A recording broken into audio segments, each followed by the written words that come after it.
And with the holiday season just around the corner, police have launched their annual Ride campaign. The city has opened up its newest community center today in the East End. The Rouge Valley Community Recreation Center is home to the city's first indoor year-round cricket pitch. And the Ford government has introduced legislation to prioritize Ontario-made goods and services. We're going to tell you more about the Buy Ontario Act just ahead. This is Live at 5.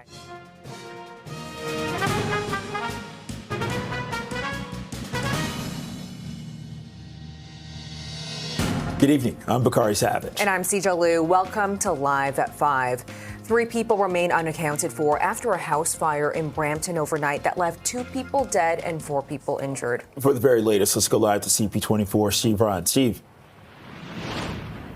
Yeah, Bakari, the fire and police have arranged to have a piece of heavy equipment brought in. It was brought in about an hour ago, and that's going to slowly take down parts of the homes that have been affected by this fire. They're concerned about the structural integrity, so they can't get in to continue with their investigation until such time that they can make sure that it is safe to do so. So there's a lot of activity going on right now, being led by the OFM, the Ontario Fire Marshal's Office, the Brampton Fire are helping, and Peel Police. Now, the big concern is 3 people are still missing, as we've been reporting, and that is still the situation right now. The 3 people that are believed to have lived in this home as well. 9, perhaps even more.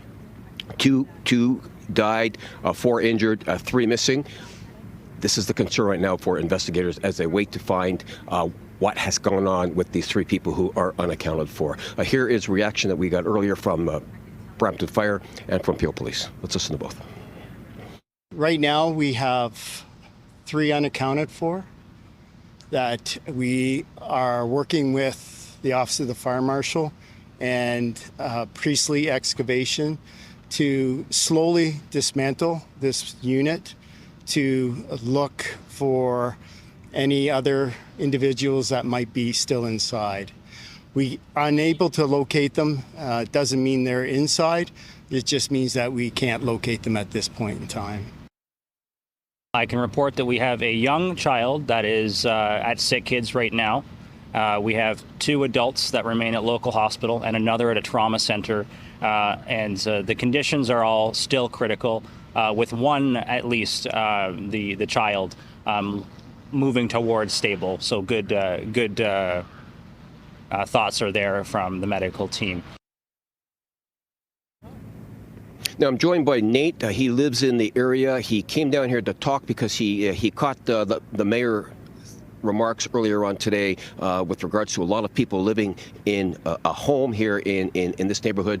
You've said you've seen that a lot in this neighborhood, and this is your concern, and you're a real estate agent, so you wanted a message to get out. What's that? Yeah, absolutely. As a real estate agent, and I mean a resident in general, I see a lot of homes being used as rental houses, and there's a lot of people in those homes, 7, 8, 9, 10 people at a time in these 3, 4-bedroom homes, and I have real concerns about that. There's too many people living in a house, and stuff like this happens, unfortunately. This is like maybe the 3rd fire we've had in this area in the last year, and yeah, it's, as a result, things like this happen. And the message you wanted to get out with regards to fire safety was what? Yeah, something that I tell all my clients is make sure the smoke detectors are checked, make sure your landlord takes care of any issues that you have with relation to your smoke detectors. Checking the fire safety is the biggest thing, really. I appreciate your time and your comments. Thank you very much. So the Ontario Fire Marshal's Office will continue the investigation, and they, of course, will make a determination as to cause, circumstances surrounding this fatal fire. So back to you guys. Okay, reporting live in Brampton, CP24's Steve Ryan. Well, also, Brampton Mayor Patrick Brown, he spoke from the scene this afternoon. He says that the home was rented out by an absentee landlord.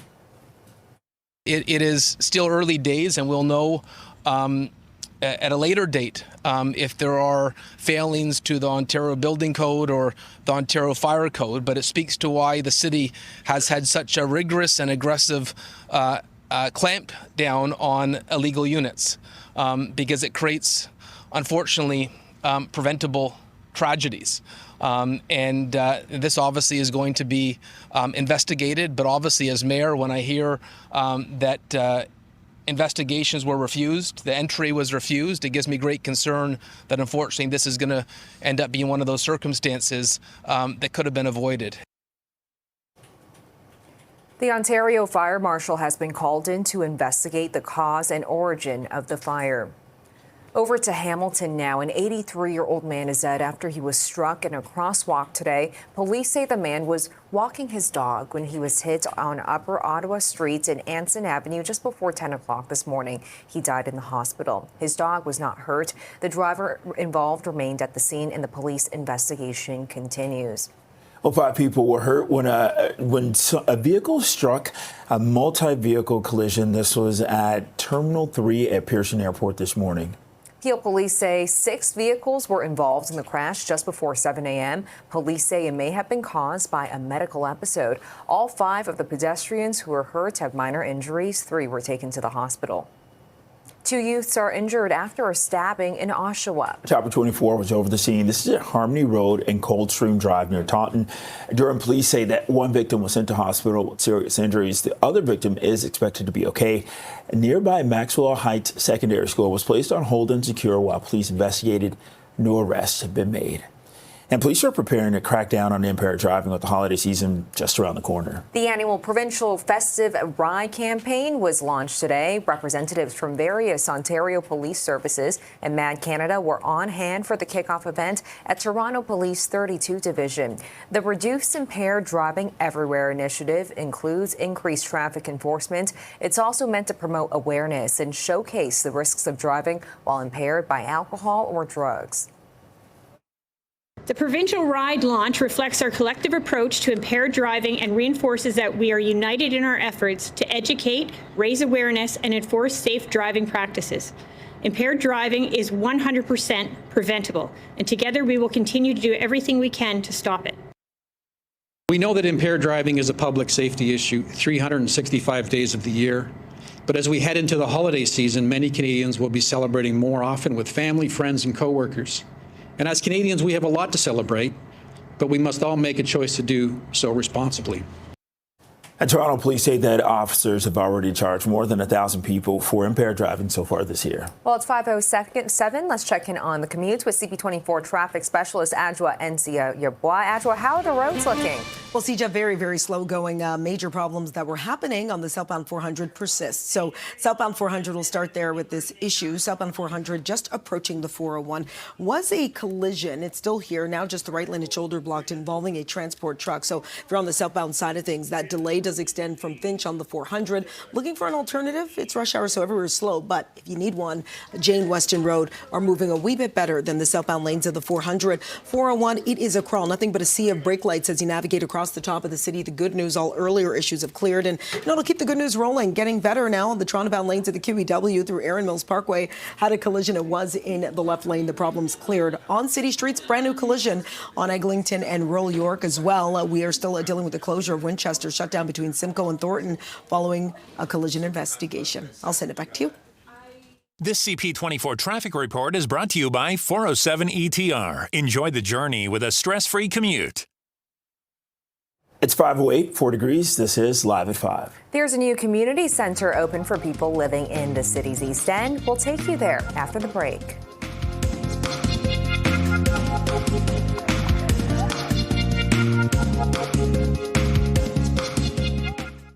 The city opened its newest community center today in the East End. Mayor Olivia Chow was on hand to test out her cricket skills. This is at the Rouge Valley Community Recreation Center. It's now home to the city's first indoor year-round cricket pitch. The center also includes a swimming pool, a daycare, a mini soccer field, and splash pad. The city officials say that this is part of the East End, that it has needed a facility like this for some time now. Cricket is a Canadian fastest growing sport, and now our community has a place to play, learn, come together, and do it year round. This center is also designed with sustainability in mind.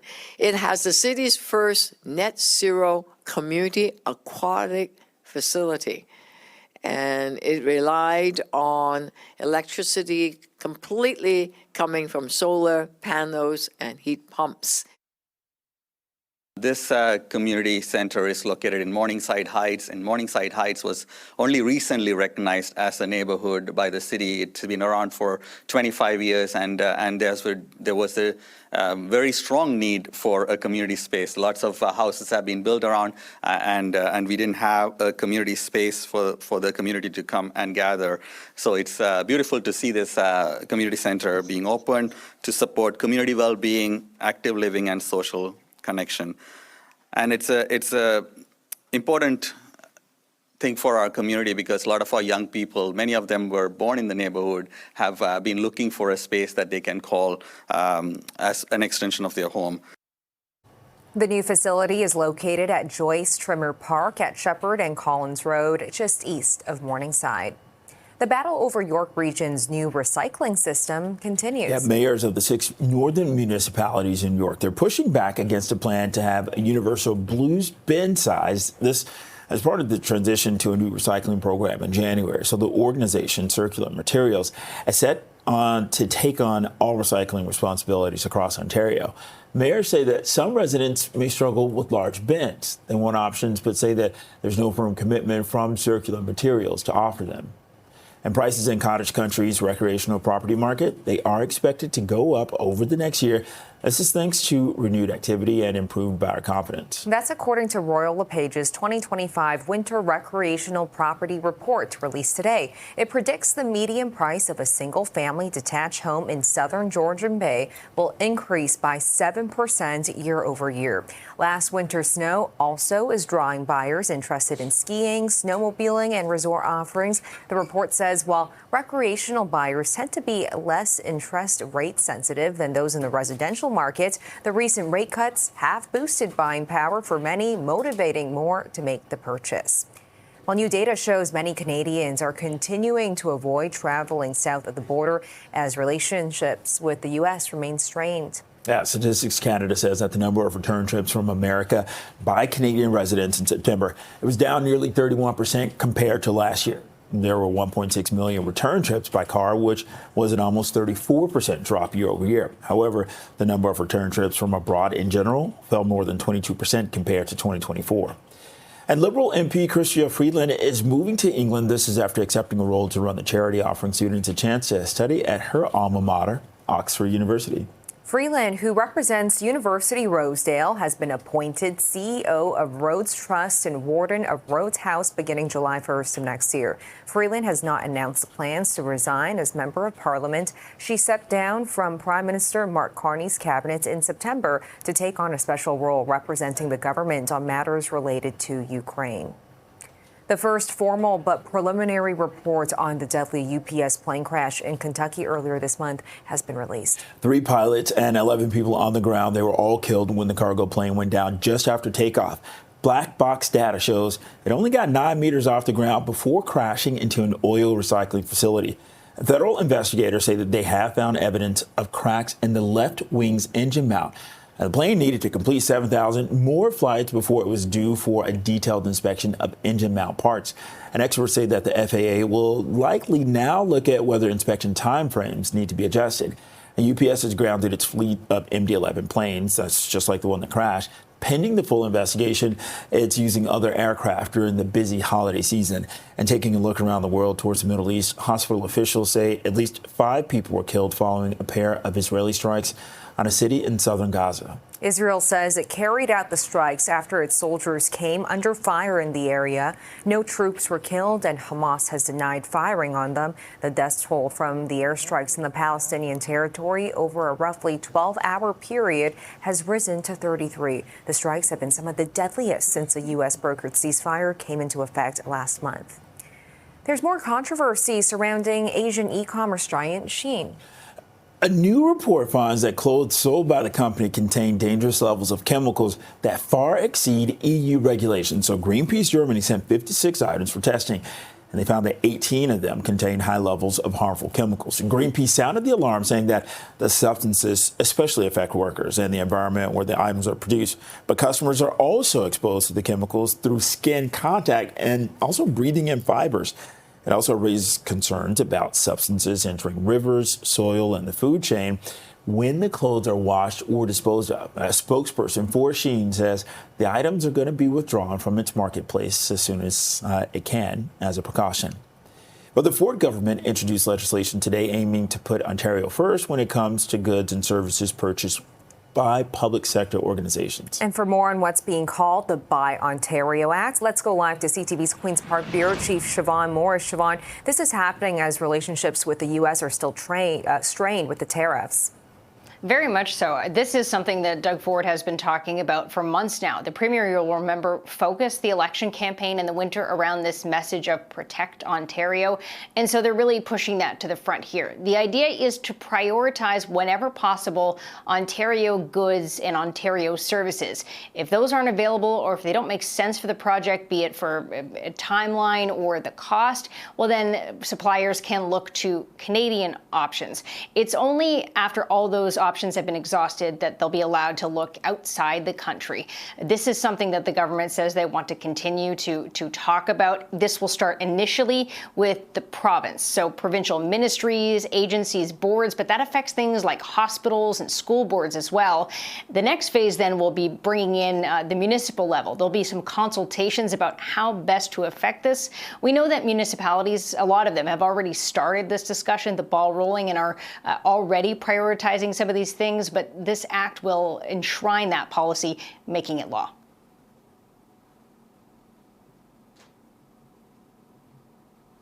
We're by Ontario, we're by Canada. Other provinces like Quebec and Alberta also have legislation similar to this, so we're just on board with what some of those provinces are doing. So how can you off-put any concerns that are related to inter-provincial trading when you're encouraging people to not go outside of Ontario? Like I said, the other provinces have legislation similar to this. Quebec does. We're Ontario first, Canada second, and that's our priority. We're out here to protect the interests of the people of Ontario. We had an election in February of this year, and our entire focus in the election was protect Ontario. That's what we're doing. We heard from the Liberals that they want to make sure to check the details on this bill because they want to make sure that people who make things for Ontario and other provinces aren't out of work because of this sort of policy. So again, they say the devil will be in the details of this bill. Okay. It's CTV's Queen's Park Bureau Chief Siobhan Morris. Siobhan, thank you. You're welcome. It's 5:19, 4 degrees. This is Live at 5. And as we head into a break, a live look at a Christmas-themed restaurant ready for holiday revelers at the Harborfront. Wow, look at all of those lights and colors. Absolutely beautiful. Stay with us. We'll have more on this right after the break.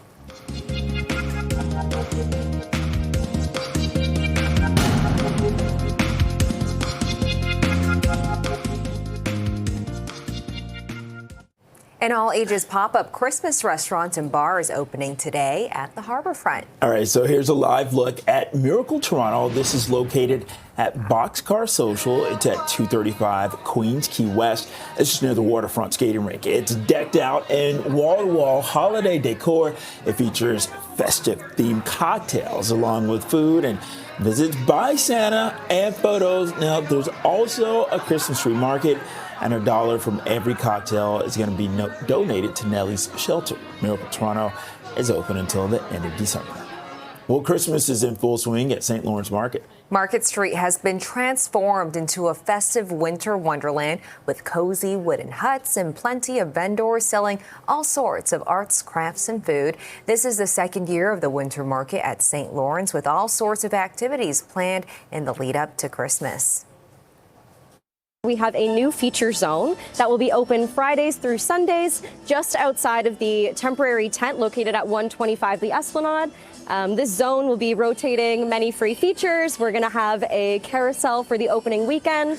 After that, we'll have a synthetic ice rink. And followed by that, we're going to be working with the Toronto Outdoor Picture Show for their first ever winter programming.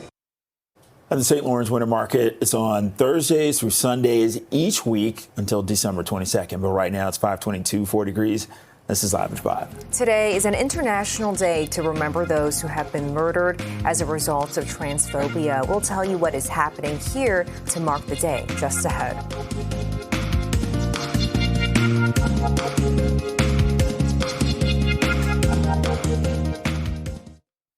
Today is Transgender Day of Remembrance, and a commemoration is being held on Church Street. And that's where we found CP24's Artie Zakarian joining us live. Artie. Bakari, I'm at the Barbara Hall Park right next to the 519. This is the 26th annual commemoration, the Trans Remembrance Day. With me right now is Joe, and they are a specialist in training and education here at the 519. Thank you so much, Joe, for being here with us. Tell me about what this day means for you. Yeah, it's a day when we can kind of pause from our regular routines and step back and have a chance to commemorate those we have lost to anti-trans violence. And that takes many forms, as you probably know. It could be literally people who are murdered because they're trans, or people who are suffering terrible neglect because they can't get good housing or can't get good jobs. Poverty is a significant issue, and homelessness for many trans people. And unfortunately, there's also a high suicide rate among trans people, and that is a form of violence, societal murder in a way as well. So we take a pause, we hold a ceremony together, we hold space for each other to honor the dead and to remember them with dignity and remember them in a way that honors who they really, really are. And we say their names, and we hold each other in that space of community and dignity and mourning. And then we go inside and we celebrate together the fact that we are here, we are alive, we are continuing the fight for trans rights, and holding fast to our responsibilities to the coming generations who need our support. Just touching on that, this is the 26th year, so why is it important to keep going?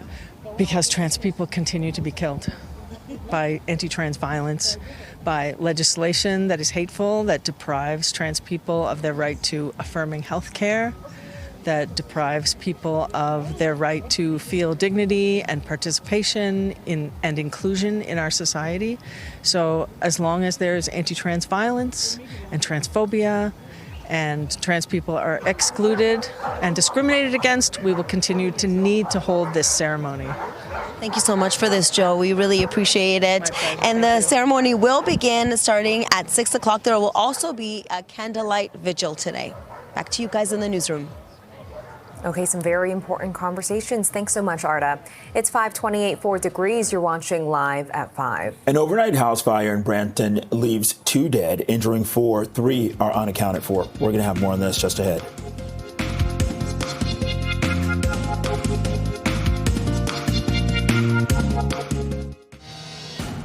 An overnight house fire in Brampton leaves 2 people dead, 4 injured, and 3 still accounted for. We'll tell you what the mayor of that city has to say about the rental unit where they lived. And with the holiday season just around the corner, police have launched their annual Ride campaign. And the city has opened up its newest community center today in the East End. The Rouge Valley Community Recreation Center is home to the city's first indoor year-round cricket pitch. And the Ford government has introduced legislation to prioritize Ontario-made goods and services. We're going to tell you more about the Buy Ontario Act just ahead. This is Live at 5.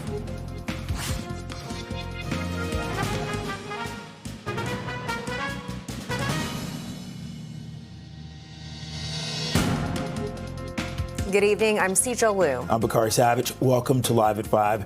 We continue with this. 3 people, they're still unaccounted for. This is after a house fire in Brampton. This was overnight.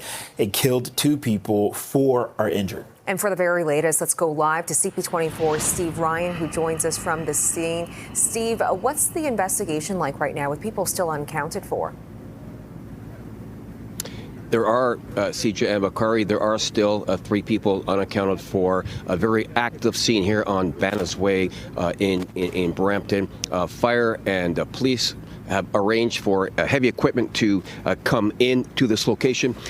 They're concerned about the structural integrity of the home that was severely damaged as a result of this fire that happened at 2:30 this morning. So heavy equipment is coming now. They're going to take this apart, the house apart, that is, piece by piece, so the fire investigators can get in and continue with their investigation. So there was at least 9 people living in the home, potentially even more, as we've been reporting. 2 have died as a result of the fire, 4 are in hospital, and 3 remain unaccounted for. And many next of kin and friends have gathered at this location waiting for an update. One woman said to me just a short time ago, the longer this goes on, the more concerned they get. about the 3 people who police are still trying to track down. Now, the Ontario Fire Marshal's Office is on scene. They are taking the lead in this investigation because that's their mandate. Whenever there is a fatality in a fire, they will take the lead. Brampton Fire will assist, and as will Peel Regional Police. We did hear from the Brampton Fire Chief and Peel Police earlier on, and here's some of their remarks. Let's listen. The buildings on either side and adjacent to it will be vacated for a period of time while the excavator comes in to slowly demolish and pull apart that unit. So that's the current status of it as we stand right now. It's very difficult to ascertain specifics when we don't have occupants of the home able to give us reports.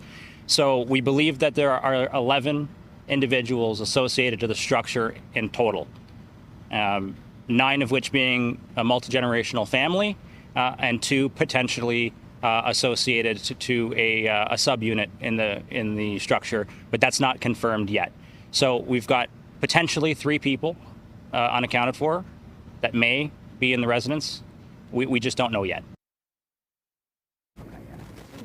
Cause, origin, and circumstances will be investigated by the Ontario Fire Marshal's Office.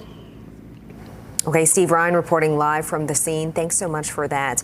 Now, sticking on the topic of that rental unit, Brampton Mayor Patrick Brown spoke from the scene this afternoon. He says the home was rented out by an absentee landlord. It's infuriating. It's why we've had a very public battle in this city about wanting to deal with slum landlords, and not to speak to this specific instance because we don't know all the details of what may be shortcomings in fire code or building code, but it's why we created a pilot project in the city specifically targeting some of these units where we know we've had units where there's 25 individuals living in it, and I've said I don't want to get a call from the fire chief about another tragedy. And the Ontario Fire Marshal has been called in to investigate the cause and origin. An 83-year-old man is dead after he was hit in a crosswalk in Hamilton today. Police say that the man was walking his dog when he was hit at Upper Ottawa Street and Anson Avenue. That happened just before 10 o'clock this morning. Yeah, the driver was remained at the scene, and the police investigation continues this hour. Over in Oshawa, 2 young people are injured after a stabbing. And Chopper 24 was over the scene. This is at Harmony Road and Coldstream Drive near Taunton. Durham police say that 1 victim was sent to hospital with serious injuries. The other victim is expected to be okay. Nearby Maxwell Heights Secondary School was placed on hold and secure. While police investigated, no arrests have been made. Well, police are preparing to crack down on impaired driving with the holiday season just around the corner. The annual provincial festive ride campaign was launched today. Representatives from various Ontario police services in MAD Canada were on hand for the kickoff of the event at Toronto Police 32 Division. The Reduce Impaired Driving Everywhere initiative includes increased traffic enforcement. It also is meant to promote awareness and showcase the risks of driving while impaired by alcohol or drugs. Driving while impaired by alcohol, drugs, or both remains one of the leading causes of deaths and injuries on our roads. These tragedies are preventable. Every impaired driving offense carries serious consequences, including fines, driving prohibitions, and even incarceration. This campaign isn't just about enforcement, it's about caring for each other. Every one of us has a role to play in keeping our roadways and communities safe. Plan ahead for a safe ride home. Offer to drive a friend who's been drinking or consuming drugs. Call 911 if you suspect someone shouldn't be behind the wheel of a motor vehicle. These are small acts that can make a life-changing difference. The goal of sobriety checks, obviously, is to detect impaired driving and drivers and remove them from the road. But when well publicized and highly visible, they're also an important deterrent. They increase the perceived likelihood of getting caught if you're driving with alcohol, cannabis, or other drugs in your system. And Toronto police say that officers have already charged more than 1,000 people for impaired driving so far this year.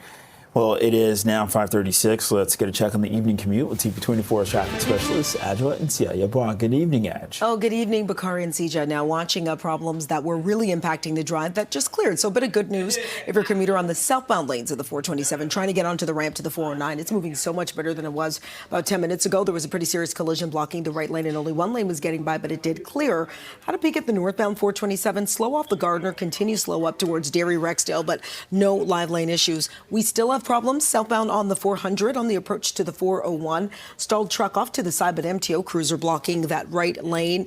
And if you're using the 401, still busy on as you head across the top of the city, but at least no issues on the go. And Don Valley Parkway, southbound and northbound slows between Dundas and the 401. Outside of camera view, you're headed towards Mississauga. Some big problems happening on Mill Creek Drive in Mississauga, where we're getting word of a collision involving several pedestrians. This is right around the area of Derry and Argentia. I'll send it back to you both. Okay, thanks so much for that update, Adjoa. You're welcome. It's 5:38, 4 degrees. This is Live at 5. Well, there's a new community center open for people living in the city's East End. We're going to take you there after the break.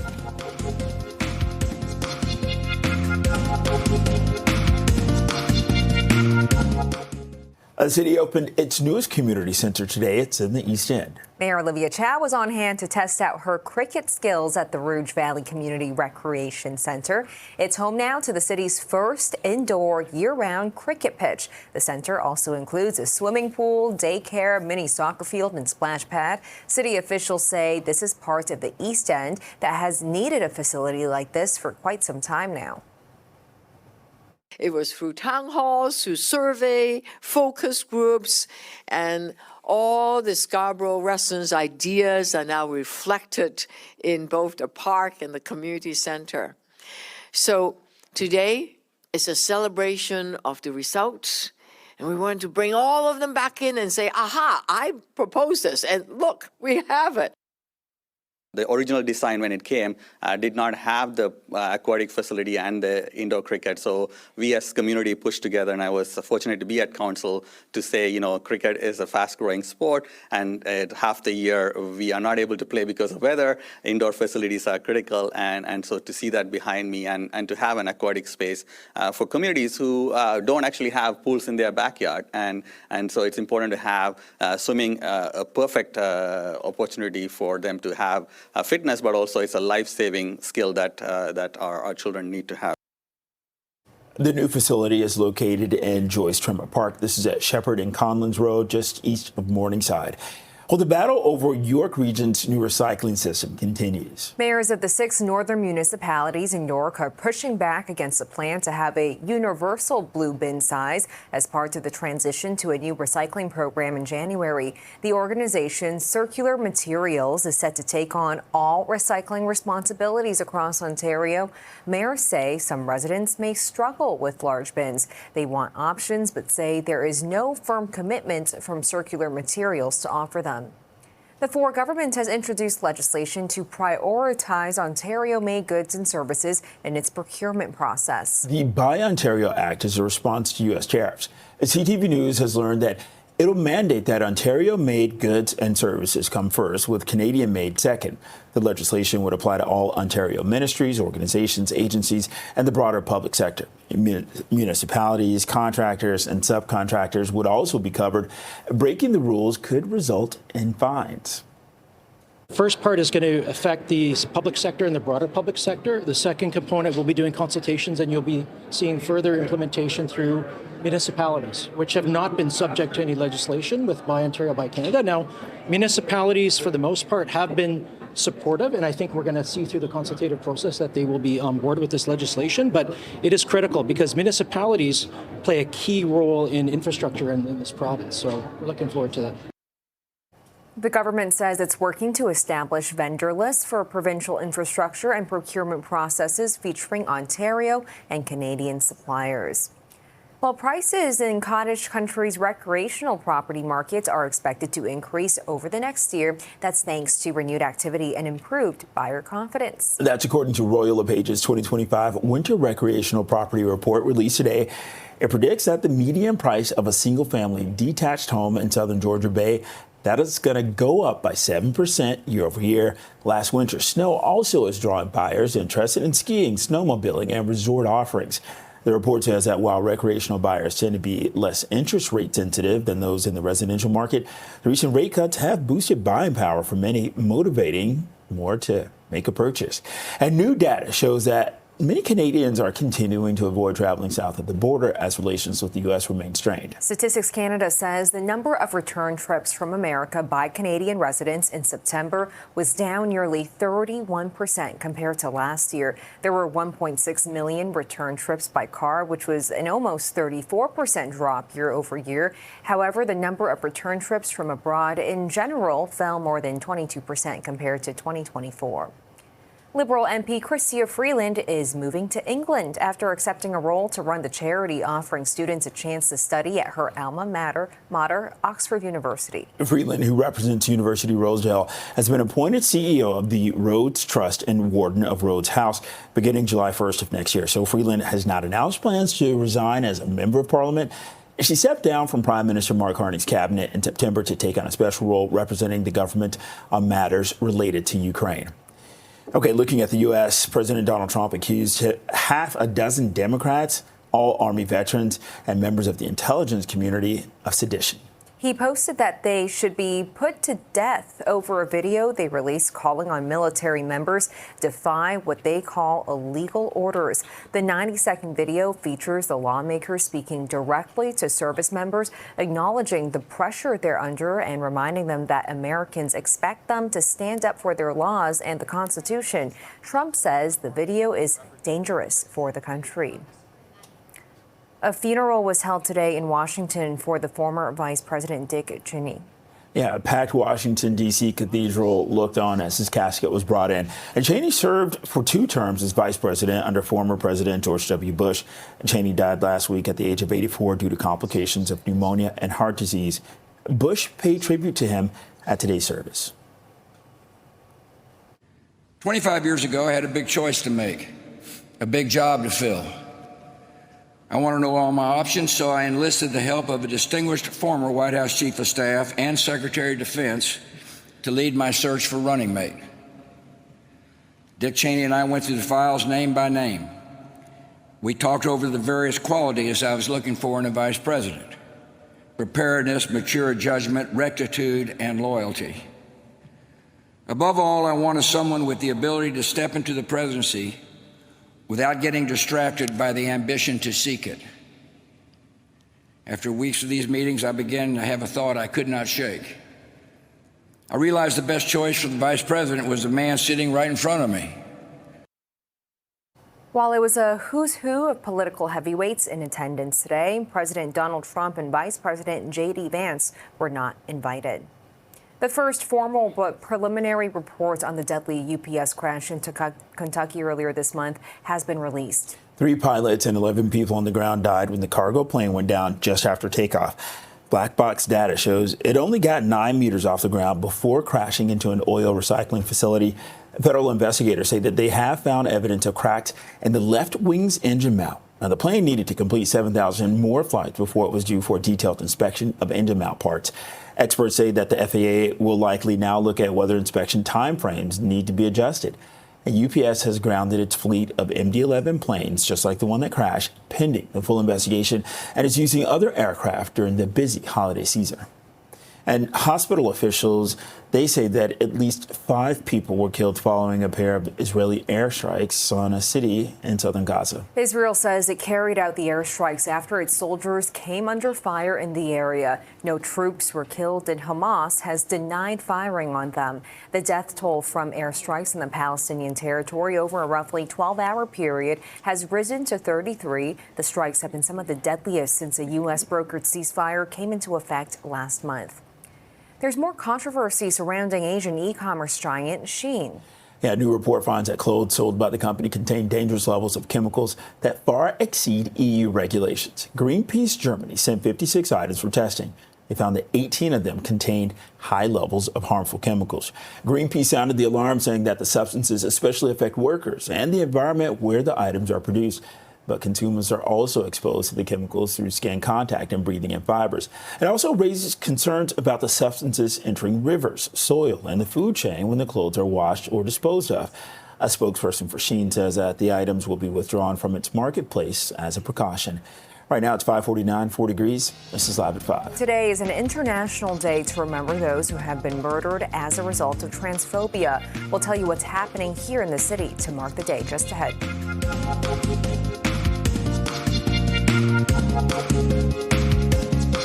Today is Transgender Day of Remembrance, and a commemoration is being held on Church Street. And that's where we find CP24's Arda Zakarian. Arda, what's happening where you are right now?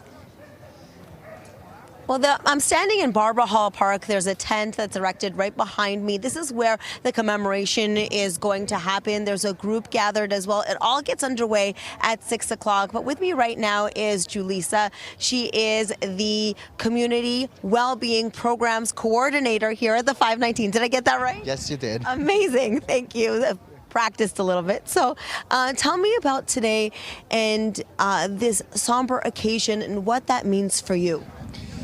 So this is the 26th anniversary of the Trans Day of Remembrance, and it means the world to me because I feel that our community really needs us to stand in front of them, in able to raise awareness, and also like tell the life and the experiences of all the trans, non-binary, and two-spirit community members that we lost through the years, which is a really big number. Yeah, and it continues to happen, and that's why we keep having the commemoration every year. But this year's theme is "This is who we are." What does that mean for you?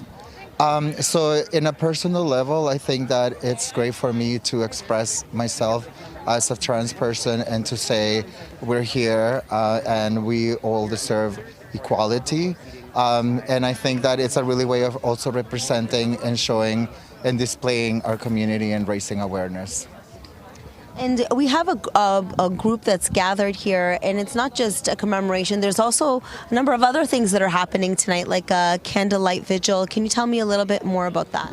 Yeah, so every year right after the ceremony in the tent, for the past few years after COVID, we've been holding a candlelight vigil, and people there get to light a candle and they get to call out the names of family members, friends, or just like community members that they want to commemorate. And sometimes also people have the opportunity to speak a little bit about their own experiences. Yeah. Thank you so much for this. Appreciate it. Thank you, Julissa. Nice to meet you as well. And of course, this gets underway very soon. Oh, knocked over the wind sock. Anyway, thank you. It's okay. Thank you. So after this ceremony is done, there's also a dinner portion that happens at the 519 as part of the commemoration. Back to you. Okay, it'll be an evening-long commemoration. Thanks so much, Arda. It's 5:54, 4 degrees. This is Live at 5. A Christmas-themed restaurant is ready for holiday revelers at the Harborfront. Here's a live look. We're going to have more on this just ahead, so stick around.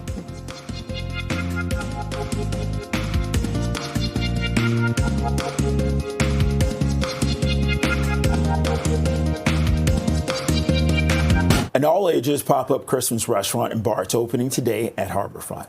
And here's a live look inside Miracle Toronto, located at Boxcar Social at 235 Queens Quay West. That's near the waterfront skating rink.